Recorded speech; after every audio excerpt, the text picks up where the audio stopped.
The retro gaming community is bigger than ever, which has led to a number of new games coming out for old consoles. So let's talk about the top 20 new co-op games for old consoles. Starting with the NES. One of the most impressive games to ever come out on the NES is Micromages. This is a 4-player co-op precision platformer, and the gameplay is very polished. It feels just like a modern indie game. There's big boss fights, great level design, and then of course it's just a really great 4-player experience. This is truly one of the best games to ever come out on the NES. One of my favorite homebrews ever.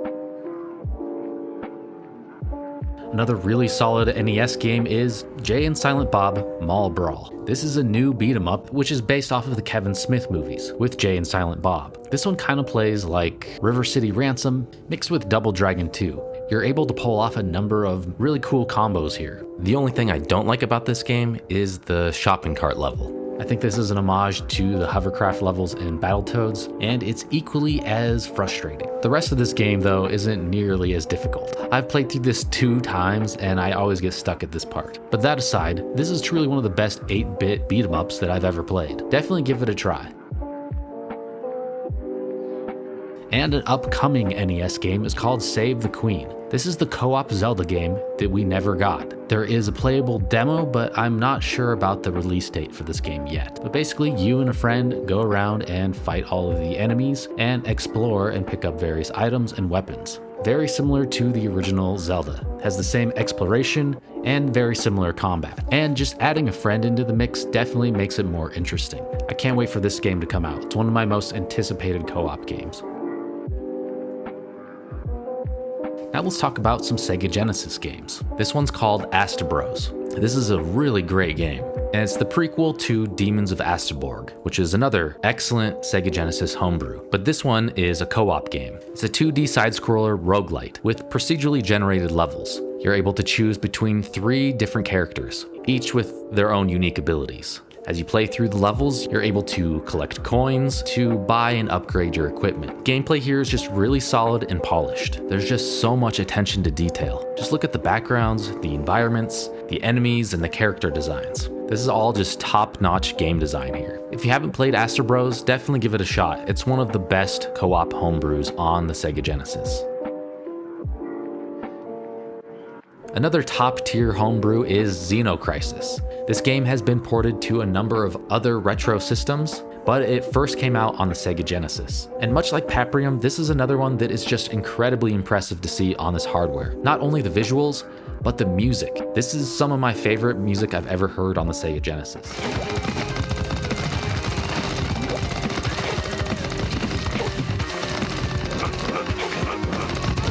But also it has some of the most clear voice samples I've ever heard on any 16-bit console. Xeno Crisis. That's just very impressive to hear. This is a top-down shooter. The best way to describe it is it's a mix between Smash TV and Aliens. There are several different control schemes that you can use, but I like to use the twin stick option. So if you have a 6-button Sega Genesis controller, you can kind of use A, B, X, and Y, and think of it like a triangle. The D-pad will move you around, and that triangle formation will do the aiming. If you can wrap your head around it, it works really well. But I don't know, every time I play this game, I have a hard time with the controls. I have never been able to beat it. I've only been able to get to the boss on the 4th level, and then I always die there. But I do love this game. It has been ported to modern platforms. It's also on the Sega Dreamcast, the Nintendo 64, the Super Nintendo, the GameCube, and I think they're working on a Game Boy Advance port. So there are numerous ways of playing this game now. I highly recommend you try this game out. But one of the best homebrews of all time on any console is Paprium. Despite all the controversy around the release of this game, let's put that aside and just focus on the game itself. It's just a really great, polished game. One of my favorite modern beat-em-ups. I specifically want to just talk about the visuals for a second. I love the color palette here. It has this really nice pastel look. There's so much attention to detail when it comes to the environment and the enemies. This game also has branching paths, so every time you play it, you can have a different experience. It's definitely worth trying multiple times. And we can't forget about the soundtrack. This game has a really great soundtrack.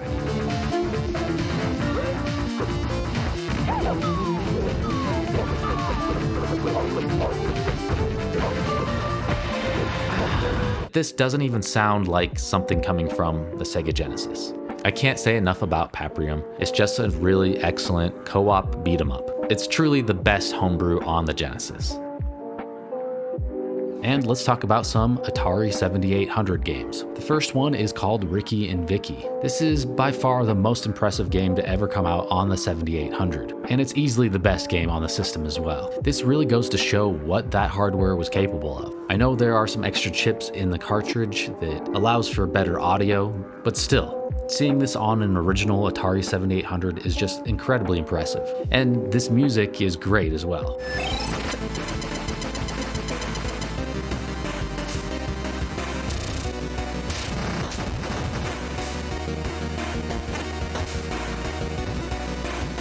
But Rikki and Vikki is basically a puzzle platformer that can be played in 2-player co-op. This game gets very difficult. Some of the boss fights are really huge, and they're going to take a lot of memorization of patterns. So you better have a friend who's up for the task, because you got to work together to get through this. Luckily, there is also a port of this on Steam, so if you don't have a 7800, you can do that. But the ROM is also available now as well, so if you get the 7800 game drive, you're able to play this on original hardware that way, as the physical copy of this game is very rare and expensive at this point. This is actually one of the most difficult co-op games I've ever been able to complete. When me and my friend played this, we played it on an original 7800, but we couldn't beat it in one sitting. So I actually had to go old school and leave the console on pause overnight, so then we could pick it up and continue on the next day. Now I want to talk about some old school arcade games that were never released on the 7800 back in the day. I'm talking about Berserk and Frenzy. This 7800 release comes with both games, and for the first time ever, both of these games can be played in 2-player co-op. Berserk was an early arcade game, and it definitely could have been an influence on dungeon crawlers. You walk around in mazes and you shoot the enemies. And Frenzy is pretty much just more of the same, but it's done even better. It has the same mazes, and it has the same simple stick figure characters and simple combat. But simple doesn't mean bad. It just goes to show that solid gameplay is timeless. You don't need to overcomplicate things. And Dragon's Havoc. This is a horizontal shoot 'em up where you play as 2 dragons, and like you might guess, you just fly around and destroy all the enemies. But this is a really solid shoot 'em up. But the thing that makes this game stand out the most is the visuals. There's a lot of detail in the backgrounds, and some really great looking parallax scrolling. This is definitely a game worth seeking out. How about some Atari 2600 games? It's always cool to see what people do with such primitive hardware. Basically, all this console could do is just very simple shapes, so it usually involved a lot of imagination. But these few developers were able to use this old hardware to make something really cool and interesting. The first game I want to talk about is called Dragon Chalice. And this is kind of like an homage to Adventure, or even the original Legend of Zelda, but they added 2-player co-op support. Similar to those games that I mentioned, you're going to be wandering around in dungeons and mazes, fighting various enemies and picking up keys and various objects to progress through the levels. And even though this is very simple visually, it's just done effectively, as you know exactly what all these shapes represent. And that's what I love about the Atari 2600. Even though some developers were able to create some graphically impressive visuals for the hardware, these games are mostly just about solid gameplay. And now I want to talk about Galagon, basically a homebrew version of Galaga, but it added 2-player co-op gameplay. But similar to Galaga, it's an early shoot 'em up, where you're going to spend all of your time on the bottom of the screen moving side to side, trying to avoid enemy fire while shooting down all of the various enemies to get a higher score. It's a very simple concept, but very addicting gameplay. And I think it's made even better with co-op. And one of the cool things about this, there are 2 different co-op modes. One is kind of like a tag team where you just switch back and forth, but it also has simultaneous 2-player support. This is kind of a rarity for the Atari 2600, so it's just cool to see this. Similarly to Galagon, we had Robot War 2684, which is basically a remake of Robotron, which is a classic arcade twin-stick shooter. But of course, the thing that makes this one stand out is 2-player co-op support. And another thing that's really great about this port is if you have an adapter, each player is able to use 2 joysticks, so you can actually get that full twin-stick shooter control. So if you have 4 2600 joysticks, and a friend to play with, you can have a really great co-op twin-stick shooter experience here, which really does elevate the experience. So that's the way I recommend you play this one. Now I want to talk about a couple Super Nintendo games. The first one is New Super Mario Land. This is a remake of Mario Land on Game Boy, but it's done in the style of New Super Mario Bros. On the Nintendo Wii. And just like those games, you could play this one in 4-player co-op. This is not an official game. This is made by some dedicated homebrew developers, but it's very impressive to see here. It has some pre-rendered graphics, so the game actually looks similar to the style of New Super Mario Bros. On the Wii. Being able to play this 4-player on an original Super Nintendo was really quite exciting when it first came out. You also have the wall jump ability. It would have been nice though if they could have used different characters instead of just basically the Mario sprite with different color palettes, but you know what? I'll take what I can get. And this was just done really well, very polished. And then we had Super Cooked, which is pretty much an homage to Overcooked, but on the Super Nintendo. So if you're familiar with the Overcooked series, it is a game specifically focused on co-op gameplay, where you and up to 3 friends are in a kitchen and have to work together, prepping, cooking, and putting together the orders for your restaurant as they come in. This quickly becomes a very chaotic experience, which could definitely lead to a lot of fun for a party game night with friends. But if you're like my group of friends, you're gonna end up just yelling at each other and getting really pissed off because you're not chopping those onions fast enough. Anyway, this is just a really cool game to see on the Super Nintendo. We definitely don't have enough 4-player co-op games on that system, so it's just nice to add this to the collection.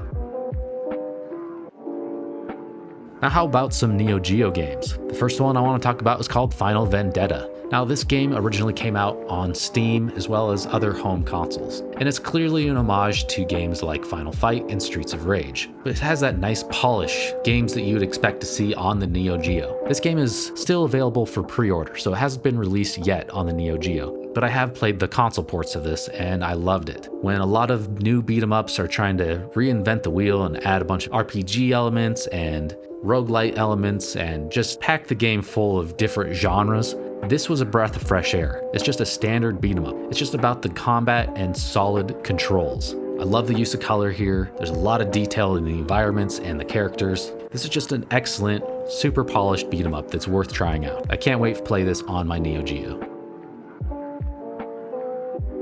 And another beat-em-up that was made specifically for the Neo Geo is called Vengeance Hunters. This one hasn't been released yet, so I can't speak about the actual quality of it, but from the looks of it, visually, it looks very appealing. It has a nice cartoon comic book art style. Definitely reminds me of some of the old school 90s Konami and Capcom arcade beat-em-ups. Kind of like a Cowboys of Moon Mesa, or Bucky O'Hare, or TMNT. It's got that kind of vibe. This will also get a port to modern platforms as well, but I'm really looking forward to this one.